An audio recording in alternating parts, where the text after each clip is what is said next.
Assalamualaikum warahmatullahi wabarakatuh. Salam persaudaraan, salam sejahtera, selamat datang dan berjumpa lagi dengan kami di Cakrawala Santri. Semoga sedulur semua dalam perlindungan Allah SWT sehat walafiat selalu. Amin amin ya rabbal alamin.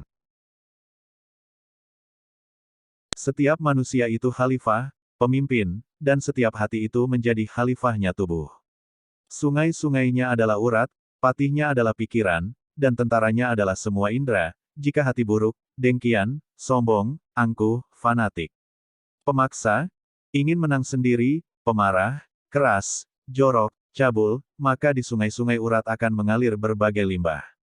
Dan pikiran juga akan mengupayakan kejahatan terencana dengan sempurna, dan orang lain yang berdekatan pasti merasa tak aman, semua akan tergaris jelas. Kepalsuan dan kecabulan juga kejahatan di wajah, makanya tak semua orang lantas dekat polisi merasa aman, dan tak semua orang dekat pengemis merasa takut. Siapa saja yang belum bisa mengendalikan dan membersihkan dunia dalam tubuhnya, pasti akan menyebabkan orang lain yang berdekatan akan merasa tak nyaman jika seseorang telah mampu menjadikan hatinya jadi khalifah yang adil atas dirinya, maka orang lain yang di dekatnya akan merasa nyaman, dan senang berlama-lama di dekat orang tersebut. Lebih nyaman dari berada di tepi akuarium ikan yang di dalamnya berbagai ikan berenang. Sebab orang yang telah menjadikan segala gerak laku menjadi bersih dari pamrih dan selalu ikhlas, maka akan seperti pertamanan yang indah.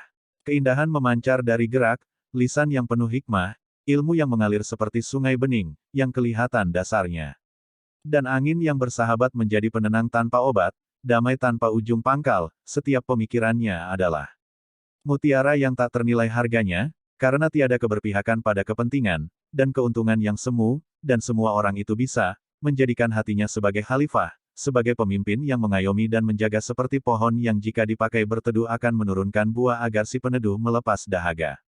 Tak usah menyalahkan orang lain, agar diri menjadi benar.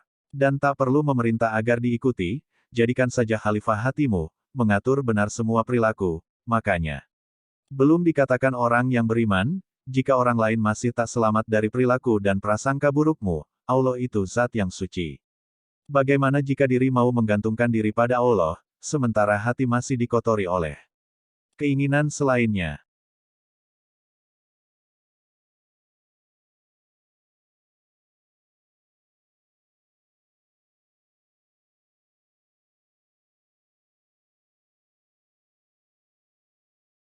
Saya umpamakan mandi taubat, zikir pondasi, dan puasa.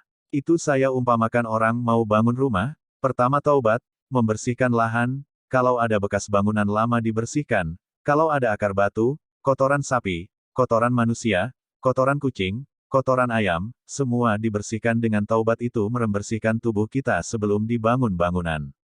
Setelah bersih dari berbagai kotoran maka digali dibuat pondasi, dengan dibuat cakar ayam, ya kalau rumahnya gak besar, hanya seperti tenda mainan anak-anak, ya cukup pondasi pakai kayu kecil ditancap ke tanah, kita hanya melindungi rumah jangan sampai diteladung ayam, atau diseruduk kambing, biar gak roboh. Kalau rumahnya pengen kuat ya pondasinya lebih kuat pakai cor besi kalau perlu seperti membuat tiang jalan tol. Pondasi itu dengan zikir pondasi, baru rumah dibangun.